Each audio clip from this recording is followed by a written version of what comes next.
Hello, hello, hello mga kagurang. Magluto tayo ng adobo tayo ng pusit again.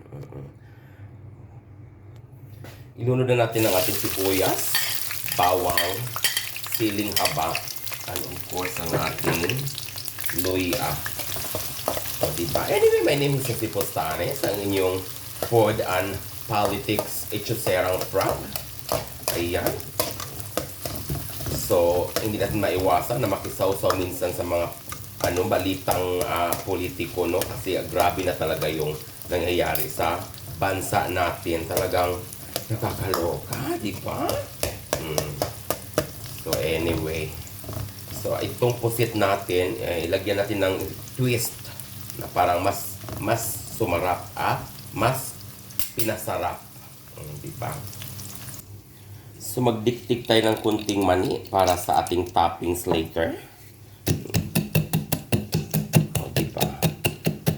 Mas masarap ito. Mas masarap pag yung mga luto natin may mga nuts kasi dagdag ng lasa ito eh. Ganyan lang, wag lang masyadong durog.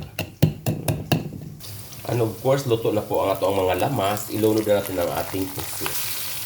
Lakadaghan sa pusit. Oy.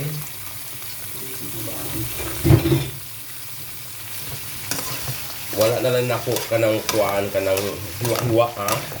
Hindi ko na pinutol-putol ang pusit kasi lumiliit din naman ito mamaya pag maluto na. O, diba? Ganyan. Ukay-ukayon lang yung maayo para kanang mix yung maayo ba ang ingredients, di ba? O, lagyan natin ng toyo. Yan. Ang ating oyster sauce, konti lang. At ang ating suka, kunti lang din. Ang ating pamintang durog. At kunting pampalasa. Kunti lang. At imikos-mikos natin mga kagurang. Wala. Dili na to butangan og asin kay murag daghan-daghan baya ang tuyo, no? Ilawan na lang ito mamaya ko unsay kuwang. Ang iba nito, lagyan ng kunting asukal, pero later na lang siguro. Makapatakan ko ng kunting sugar. Takpan muna natin. Iyan.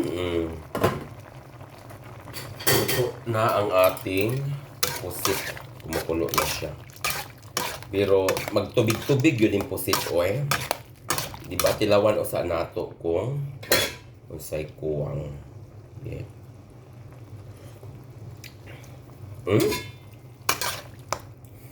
Okay na.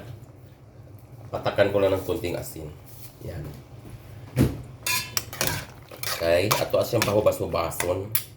Dili na ako butang ang asukal kay murag medyo matamis-tamis na kahit sa sa oyster sauce. Ang atong mani. So yan. O diba? So hayaan lang natin yan na muhubas. Dili nato takpan. Ayan, luto na ang ating adobong pusit. Mamahaw na ta. Tikman natin ulit.